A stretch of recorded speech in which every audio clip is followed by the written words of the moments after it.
Dan dalam Islam boleh membantu orang non-muslim. Dari mana kita nggak boleh bantu orang non-muslim? Kita boleh membantu dia. Gitu kan? Yang penting bukan ibadahnya. Karena kata Nabi SAW, khairun nas, anfa'um linnas. Manusia yang paling baik, maksudnya kaum muslimin, dinilai dari yang paling bermanfaat bagi manusia yang lainnya. Ya. Nabi SAW pernah memberikan beberapa ekor unta, ya, setelah perang Hunain, ya. Kemudian orang itu pulang langsung ke kaumnya, lalu mengatakan, hai kaumku, masuk Islam lah. Ya. Karena sesungguhnya Muhammad mengajarkan agama yang tidak akan pernah membuat kita miskin. Karena dia orang non-muslim, dia minta. Dari Nabi SAW, Nabi kasih kambing miskin banyak. Sampai dia tidak percaya pada saat itu. Dalam buku-buku sejarah dikatakan, dia sempat jalan menuju ke, menuju ke kambing-kambing tersebut. Dia memikir ada sahabat yang akan menahannya. Karena dia mengatakan, hai Muhammad, saya dengar engkau mengajarkan orang bersedekah. Maka saya butuh, berikan saya 1 ekor kambing. Kambingmu banyak. Dia melihat harta rampasan perang Nabi SAW banyak. Maka kata Nabi SAW, apa kau lihat kambing-kambing itu? Ada domba-domba cukup banyak. Dia mengatakan iya. Kata Nabi SAW, ambil semuanya. Dia mengatakan, hai Muhammad, jangan olok-olok saya cuma butuh 1 ekor. Dan kata Nabi SAW, tidak, ambillah. Maka dia jalan, kata Pak Ahli sejarah, ke kambing tersebut dengan dia berpikir akan ditahan. Tapi tidak, justru para sahabat Nabi pinggir semuanya dan memberikan kesempatan dia untuk mengambilnya. Maka dia ambil dengan tidak ada hambatan sama sekali.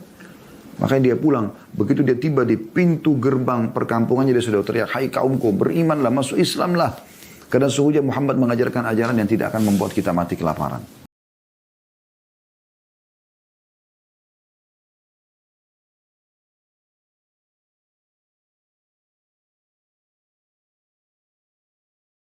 Baik teman-teman sekalian, kita akan masuk ke bab baru dalam kitab Riyadhus Shalihin ini, yaitu bab keutamaan menangis karena takut dan rindu kepada Allah Subhanahu wa taala.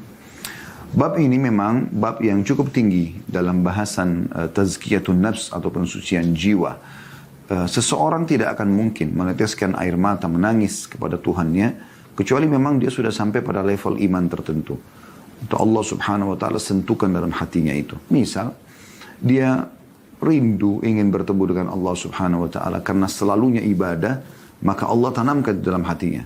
Dia rindu ingin masuk ke dalam surga karena seringnya dia membaca tentang surga dan juga dia menginginkan surga itu. Nah, sehingga dia menginginkan surga tersebut.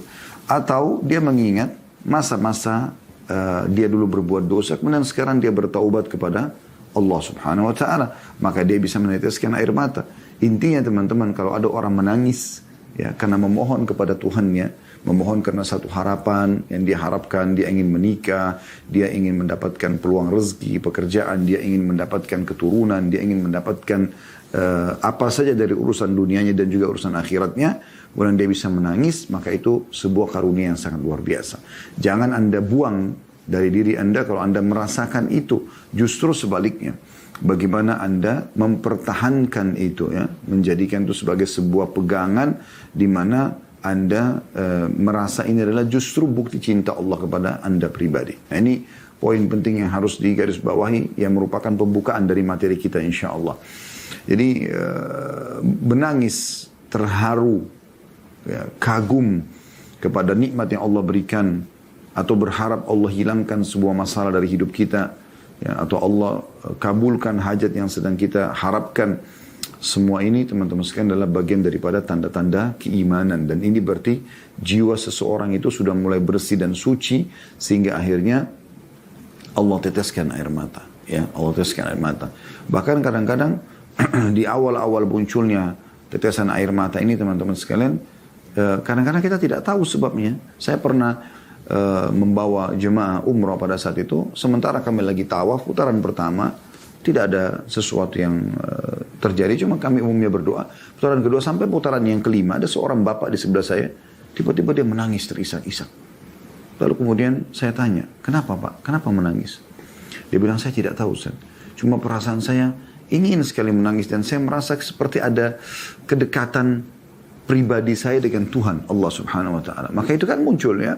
Dan ini tidak mungkin muncul begitu saja kecuali Allah Subhanahu wa taala memilih orang tersebut ya, sehingga dia menjadi sangat istimewa di sisi Allah Subhanahu wa taala. Jadi menangis kepada Allah karena berharap rahmat, rezeki, surga dan segala macam berhubungan dengan kebaikan-kebaikan, ini adalah bagian daripada ibadah. juga menangis karena takut dihukum oleh Allah, ya, atau minta agar dipenuhi hajat-hajatnya, maka ini juga bagian daripada bentuk kasih sayang Allah Subhanahu wa taala. Allah bisa saja membuat kita lalai sehingga kita tidak pernah menangis, kita tidak pernah berharap kepada Allah Subhanahu wa taala. Kita selalu lalai dan itu terjadi. Ingat umat-umat sebelum kita yang Allah Subhanahu wa taala telah binasakan, mereka oleh Allah Subhanahu wa taala dibuat lalai. Kaum 'Ad, kaumnya Nabi Hud, kemudian kaumnya Nabi Saleh, ya, kaum Thamud, kaumnya Nabi Shu'aib, kaumnya Nabi Lut, dan kaum-kaum Nabi yang lain. Allah Subhanahu wa taala pada saat akan membinasakan mereka, dan Allah sudah lebih tahu tentang keberadaan mereka, mereka tidak mau lagi beriman, maka Allah buat mereka lalai. Makin dibuat badan mereka subur, mereka makin gembira dalam beberapa hari sebelum siksaan tersebut karena mereka masih dalam kemaksiatan. Akhirnya Allah binasakan mereka, wa na'udzubillah, di atas kesalahan mereka itu. Baik teman-teman sekalian, hadis pertama di bab 54 ini yang tulis oleh Imam Nawawi rahimahullah, yaitu bab keutamaan menangis karena takut dan rindu kepada Allah yang Maha Tinggi. Beliau mengangkat dalil dua ayat Al-Quran dulu. Ya. Allah SWT berfirman dalam surah Al-Isra ayat 109, A'udzu billahi minasyaitonir rajim, wa yakhiruna lil adhqani yabkuna wa yaziduhum khushu'a. Dan mereka menyungkurkan wajah sambil menangis dan mereka bertambah khusyuk. Mereka bertambah khusyuk. Jadi di sini dikatakan, Allah SWT mengatakan mereka menyungkurkan wajah, artinya mereka sujud. Ya. Kemudian mereka sambil menangis. Dan itu menambah kekhusyuan buat mereka. Menambah ketundukan mereka kepada Allah. Menambah harapan mereka yang besar kepada Allah. Menambah rasa takutnya akan siksaan Allah. Kemudian juga dalam ayat yang lain surah An-Najm ayat 59 sampai ayat 60 Allah Subhanahu wa taala berfirman, A'udzu billahi minasyaitonir rajim, afamin hadzal hadithi ta'jabun wa tadhakuna wa la tabkun. Apakah kalian merasa heran terhadap pemberitaan ini? Maksudnya isi-isi ayat Al-Quran, penyampaian Nabi SAW. Maka kalian heran dengan itu, tentang adanya kematian, adanya adab kubur dan nikmat kubur, adanya hisab hari kiamat, adanya surga dan neraka. Dan kalian menertawakan dan tidak menangis. Maksudnya ada orang mengolok-olok. Masa sih Islam itu agama apa? Al-Quran itu apa? Diolok-olok. Malah bukan menangis. Ya. Malah bukan merasa justru ini teguran dari Allah Subhanahu wa taala. Mereka tunggu apa sebenarnya untuk beriman kepada Allah Subhanahu wa taala? Tidak ada kecuali kekerasan hati yang mereka miliki. Kalau mereka mau menggunakan hati nuraninya, akal sehatnya, mereka tidak akan pernah menolak Islam dan iman. Karena isinya semua kebaikan. Kan bisa orang mempelajarinya. Apa sih isinya Islam itu? Ya. Jujur, amanah, tanggung jawab, bakti sama orang tua, jenguk orang sakit, bantu orang susah. Ya. Kan begitu. Berbuat baik pada orang yang lebih tua, berbuat baik kepada orang yang lebih muda, berbuat baik dengan sama manusia, bahkan sama hewan-hewan. Manusia pun bukan cuma orang beriman, sama orang kafir pun kita suruh berbuat baik. Orang tua kita masih dalam keadaan kafir, tetap kita bakti. Kerabat kita tetap kita silaturahim. Kalau ada orang non-muslim yang butuh bantuan, kita bisa berikan bantuan. Walaupun ya mereka non-muslim. Yang penting bukan mendukung tempat ibadah mereka. Saya satu waktu diundang sama teman-teman panitia, semoga Allah jaga mereka, di Amerika. Kemudian kami jalan, waktu itu saya pertama tiba, kartu handphone saya tidak bisa nyala, kebetulan Allah. Kemudian kami beli kartu perdana di sana. Kemudian pada saat lagi jalan ada orang rupanya mendekat, orang non-muslim minta-minta. Saya belum pernah interaksi sama orang-orang seperti ini di sana, maka kemudian orang yang teman saya ini mengatakan, udah maksudnya saya ngerti mereka mengatakan ini tidak usah, ini seakan-akan tidak mau dibantu lah. Seperti umumnya orang kalau nolak orang fakir minta. Terus saya tanya, kenapa akhi? Dia bilang, kan ini orang-orang biasa minta-minta dan apalagi non-muslim. Saya bilang, tidak masalah. Orang tidak mungkin minta kecuali dia butuh. Gitu kan? Dan dalam Islam boleh membantu orang non-muslim. Dari mana kita nggak boleh bantu orang non-muslim? Kita boleh membantu dia. Gitu kan? Yang penting bukan ibadahnya. Karena kata Nabi SAW, khairun nas, anfa'um lin nas. Manusia yang paling baik, maksudnya kaum muslimin, dinilai dari yang paling bermanfaat bagi manusia yang lainnya. Yang itu. Pernah terjadi gempa di daerah Jogja beberapa tahun yang lalu. Dengan ada jemaah saya menanyakan di majelis waktu itu di daerah Kemang, Ustaz boleh nggak kami bantu di sana? Saya bilang boleh, silakan. Kenapa enggak? Bagikan makanan, bagikan pakaian. Yang penting jangan bangun tempat ibadah mereka. Tidak ada masalah. Ya. Nabi SAW pernah memberikan beberapa ekor unta, ya, setelah perang Hunain, ya, Kemudian orang itu pulang langsung ke kaumnya, lalu mengatakan, hai kaumku, masuk Islamlah. Ya. Karena sesungguhnya Muhammad mengajarkan agama yang tidak akan pernah membuat kita miskin. Karena dia orang non-muslim, dia minta dari Nabi SAW, Nabi kasih kambing miskin banyak. Sampai dia tidak percaya pada saat itu. Dalam buku-buku sejarah dikatakan, dia sempat jalan menuju ke, menuju ke kambing-kambing tersebut. Dia memikir ada sahabat yang akan menahannya. Karena dia mengatakan, hai Muhammad, saya dengar engkau mengajarkan orang bersedekah. Maka saya butuh, berikan saya 1 ekor kambing. Kambingmu banyak. Dia melihat harta rampasan perang Nabi SAW banyak. Maka kata Nabi SAW, apa kau lihat kambing-kambing itu? Ada domba-domba cukup banyak. Dia mengatakan ya. Kata Nabi SAW, ambil semuanya. Dia mengatakan, hai Muhammad, jangan olok-olok saya cuma butuh 1 ekor. Karena kata Nabi SAW, tidak, ambillah. Maka dia jalan, kata para ahli sejarah, ke kambing tersebut dengan dia berpikir akan ditahan. Tapi tidak, justru para sahabat Nabi pinggir semuanya dan memberikan kesempatan dia untuk mengambilnya. Maka dia ambil dengan tidak ada hambatan sama sekali. Makanya dia pulang. Begitu dia tiba di pintu gerbang perkampungannya, dia sudah teriak, hai kaumku, berimanlah, masuk Islamlah. Karena sesungguhnya Muhammad mengajarkan ajaran yang tidak akan membuat kita mati kelaparan. Ya. Yang begitu dalam Islam. Baik teman-teman sekalian, kita akan masuk ke hadis yang pertama. Ya. Hadis nomor 451 dari awal kita belajar dari Ibnu Mas'ud radhiyallahu anhu. Beliau berkata, qala lin Nabiy sallallahu alaihi wasallam, iqra' alayya al-Qur'an. Qultu ya Rasulullah, aqra'u 'alaik wa 'alaika unzil? Qala inni uhibbu an asma'ahu min ghairi. فقرأت عليه سورة النساء حتى جئت إلى هذه الآية فكيف إذا جئنا من كل أمة بشهيد وجئنا بك على هؤلاء شهيدا قال حسبك الآن فالتفت إليه فإذا عيناه تذرفان. Artinya, Nabi SAW bersabda kepadaku, pada Abdullah bin Mas'ud radhiyallahu anhu, beliau adalah ahli Al-Quran juga, hafalannya bagus, suaranya indah. Kata Nabi SAW, bacalah Al-Quran untukku. Kata Abdullah bin Mas'ud, wahai Rasulullah, pantaskah saya membacakan untuk anda, padahal Al-Quran itu sendiri diturunkan kepada anda? Kata Nabi SAW, sesungguhnya saya suka mendengarkan dari orang lain. Saya ingin dengar coba dari orang lain. Maka kata Abdullah bin Mas'ud, saya pun membacakan kepada beliau surah An-Nisa. Terus saja saya baca sampai tiba di firman Allah Subhanahu wa taala dalam surah An-Nisa ayat 41. Jadi 41 ayat dibaca dari awal surah An-Nisa sampai ayat 41. Dan artinya ayat ini, ayat 41 surah An-Nisa, maka bagaimanakah keadaan orang-orang kafir nanti, hai Muhammad, di hari kiamat, apabila kami mendatangkan seorang saksi, Rasul, maksudnya engkau, hai Muhammad, ya, serta kami akan datangkan Rasul dari setiap umat dan kami datangkan engkau, hai Muhammad, sebagai saksi atas mereka. Maka beliau sallallahu alaihi wasallam bersabda, cukuplah bagimu sekarang. Maksudnya berhenti sampai sekarang baca. Sudah cukup bacaannya. Maka Abdullah bin Mas'ud mengatakan, saya pun menoleh kepada beliau dan saya melihat kedua mata beliau mengucurkan air mata. Hadis ini riwayat Bukhari dan Muslim. Hadis ini teman-teman memberikan pelajaran kepada kita sesuai dengan judul babnya, yaitu menangis karena Allah Subhanahu wa taala, ya. Bagaimana baginda Nabi SAW walaupun Al-Quran turun pada beliau juga tersentuh dan menangis, ya.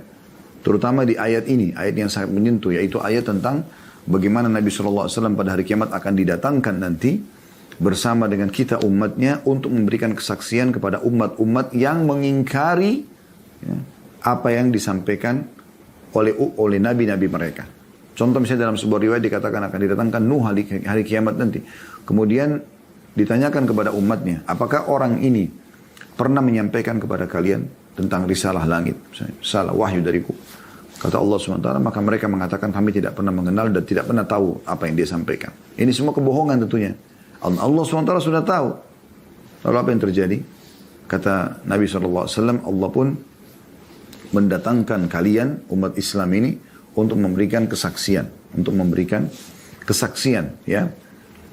Maka kalian pun memberikan kesaksian, maka mereka pun akhirnya tidak bisa lagi memungkiri. Karena kita akan mengatakan, betul ya Allah, sesungguhnya engkau telah turunkan dalam Al-Quran, ada surah Nuh, ada surah Al-Anbiya, menceritakan, banyak surah-surah Al-Quran menceritakan tentang Nabi-Nabi, diantaranya Nabi Nuh AS. Sehingga mereka tidak bisa memungkiri, karena sekian miliar orang memberikan kesaksian semuanya. Nah ini yang dimaksud, Nabi SAW tersentuh itu menangis, karena bagaimana nikmatnya Allah yang sangat besar kepada beliau SAW. Beliau selain penutup para nabi dan rasul, umatnya mayoritas yang akan masuk menjadi penghuni surga, dan juga beliau satu-satunya nabi yang diutus untuk seluruh alam semesta. Sementara nabi-nabi dan rasul sebelumnya diutus untuk kaumnya saja. Ya. Pelajaran pertama yang kita bisa ambil dari hadis ini adalah bagaimana bolehnya seseorang atau dianjurkannya seseorang itu mendengar Al-Quran walaupun dia sudah menghafalnya. Walaupun dia sudah sering membacanya. Tapi dia mendengar dari orang lain. Saran kami, teman-teman sekalian, usahakan bagi orang Indonesia, orang Melayu misalnya, mereka dengar Al-Quran dengan terjemahannya. Anda yang teman-teman kita di Eropa, ya, dengan berbagai macam bahasa, ada bahasa Inggris, ada bahasa Prancis, ada bahasa Itali. Semua bahasa-bahasa ini usahakan dengar Al-Quran dengan terjemahan itu. Ya, kalau Anda orang Indonesia yang mengerti ceramah kami ini, Anda kalau mau mendakwahi orang-orang di Prancis, di Inggris, di mana saja, pakai bahasa mereka. Cari aplikasi Al-Quran yang punya terjemahan. Sekarang sudah tidak asing lagi, tentu banyak sekali. Anda bisa ambil potongan-potongan surah pendek, kemudian Anda kirimkan kepada mereka, share di grup, dengarkan teman-teman di kantor, ya. Anda jadilah sebagai da'i Allah SWT, wahai kaum muslimin, terutama yang dari Indonesia yang mengerti ceramah ini, Anda sampaikan. Anda berada di Afrika, Anda berada di mana saja, ya. Di Jepang, di Korea, di Cina, Anda pakai bahasa-bahasa mereka. Dan jangan pernah berpikir teman-teman, dakwah itu adalah penerimaan. Tidak, teman-teman sekalian. Dakwah itu penyampaian. Bukan tugas kita dia terima atau tidak. Tugas kita hanya menyampaikan. Ya. Makanya Nabi SAW diingatkan oleh Allah SWT masalah itu. Tugasnya hanya balak. Menyampaikan saja. Selebihnya bukan urusan Nabi SAW. Urusan Allah SWT. Banyak orang subhanallah tersentuh dengan Islam. Hanya dengan sebuah ayat. Hanya dengan sebuah kisah. Hanya dengan sikap kaum muslimin. Ya. Banyak sekali. Dan sudah sering kami sampaikan masalah itu. Ada pernah orang mau masuk Islam ya, dari agama Katolik di kota Makassar.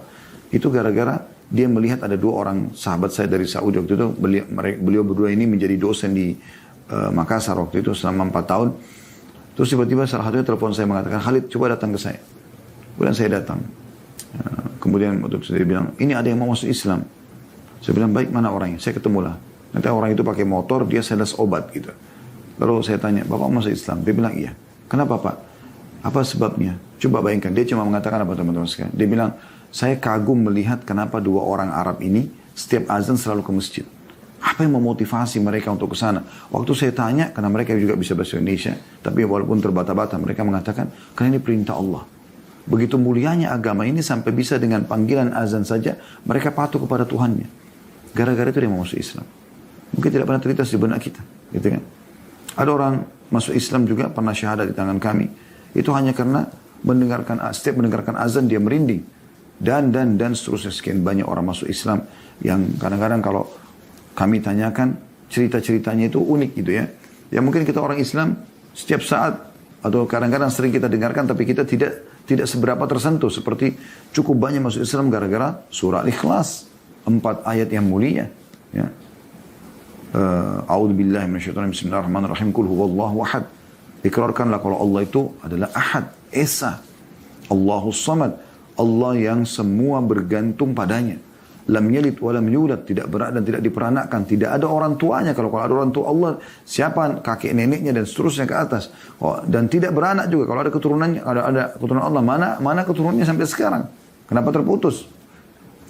Walam yakul lahu kufuwan ahad, dan dia ya, tidak pernah butuh pada siapapun. Itu sifat kausalitas Allah. Ya, Allah SWT sebagai pencipta ya, sangat luar biasa, sempurna dan jauh berbeda dengan makhluknya. Ya. Jadi jangan pernah ragu dengan masalah itu. Perdengarkan Al-Quran teman-teman sekalian. Anda sudah punya perangkatnya Al-Quran, tinggal Anda mendengarkan saja. Teman-teman di Amerika lakukan ini karena Anda kemarin pada saat sedang terjadi permasalahan-permasalahan cukup banyak saya temukan, bahkan di Eropa juga begitu.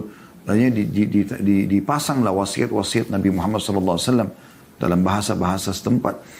Ya, itu menandakan memang mereka butuh ya wasiat-wasiat atau nasihat-nasihat yang baik, yang positif, gitu kan.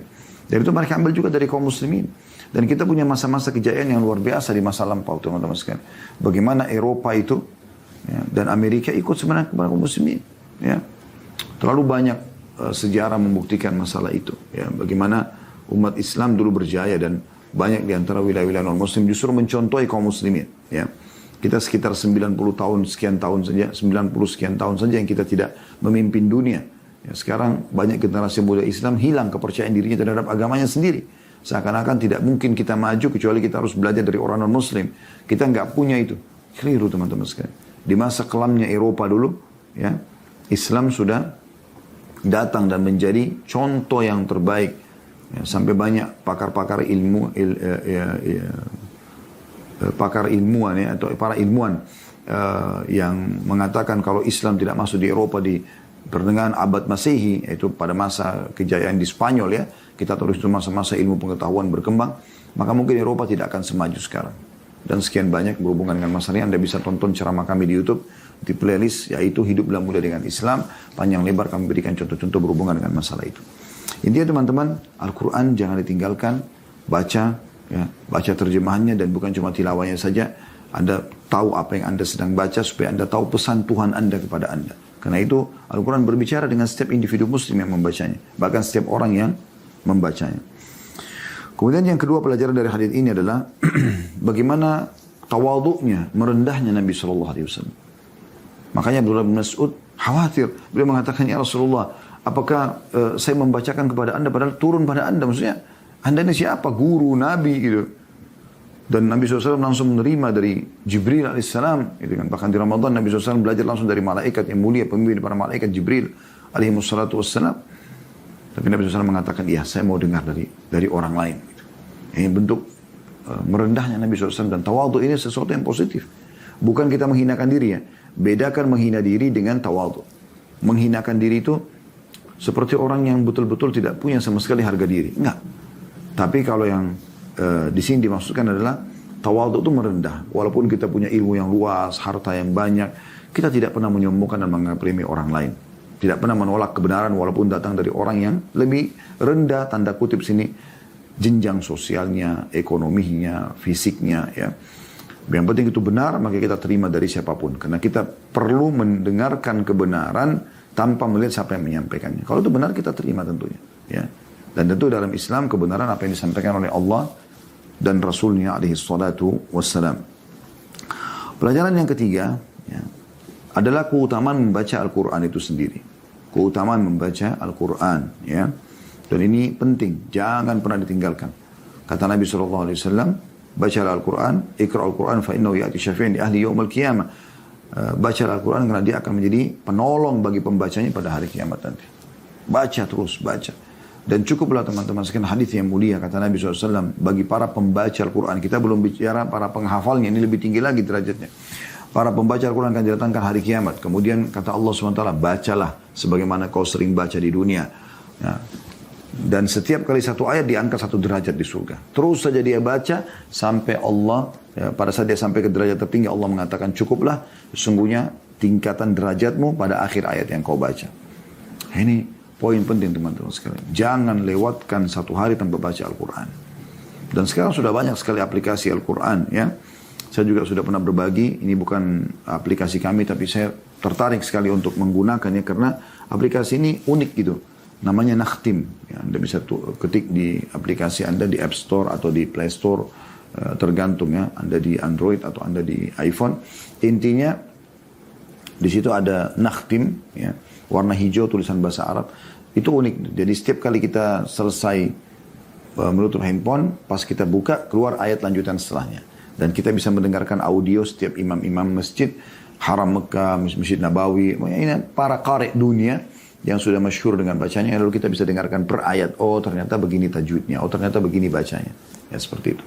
Ini penting teman-teman sekalian untuk dilakukan. Ya karena ini Al-Quran adalah kalamullah, itulah mukjizat terbesarnya Nabi Muhammad SAW. Ya, Al-Quran inilah yang telah memandu para kaum muslimin di kalangan atau di awal-awal masuk Islam para sahabat sehingga mereka bisa kokoh dengan keimanannya dan mereka bisa hidup memperjuangkan Islam dan sampai meninggal. Dan tidak ada panduan yang seperti Al-Quran dalam hidup kita. Ya. Ada orang kalau meninggalkan Al-Quran kaum muslim maka hancurlah mereka. Kalau mereka berpegang pada Al-Quran maka mereka akan terpandukan pada jalan yang paling benar. Tapi itu Al-Quran diikuti dengan penjelasan Nabi Muhammad Sallallahu Alaihi Wasallam, karena beliau bersabda, ala inni utitul Quran wa mithlahu ma'ah. Tentunya aku telah diberikan Al-Quran dan juga yang serupa dengannya. Yang serupa dengannya. Kemudian pelajaran yang terakhir teman-teman dari hadis ini, yaitu bagaimana kaum muslimin akan menjadi saksi pada hari kiamat nanti. Ya, akan menjadi saksi pada hari kiamat terhadap umat-umat sebelum, ya, umat-umat sebelum kita, teman-teman sekalian. Jadi kita ini umat terbaik. Bersyukurlah kita menjadi umat Muhammad SAW. Karena beliau bersabda dalam sebuah hadisnya, ya, ketahuilah tidak ada umat sebelum kalian kecuali berharap menjadi kalian. Karena para nabi-nabi sebelumnya sudah menyampaikan, ya, bahwasanya akan datang nanti nabi terakhir, dia adalah nabi yang paling mulia dari pemimpin anak Adam, bernama Muhammad, bernama Ahmad, dan umatnya juga umat terbaik. Mereka adalah penghuni surga yang terbanyak. Karena Nabi SAW sudah mengatakan kan, beliau bersumpah atas nama Allah, kalau kita akan menjadi setengah penghuni surga. Itu berarti jumlah kita sangat banyak, teman-teman sekalian. Dan cukuplah Nabi Muhammad SAW memiliki syafaat pertolongan yang mulia untuk kita semuanya. Ya, ini sebuah karunia yang besar sekali yang kita harus syukuri. Maka jangan disia-siakan, teman-teman sekalian.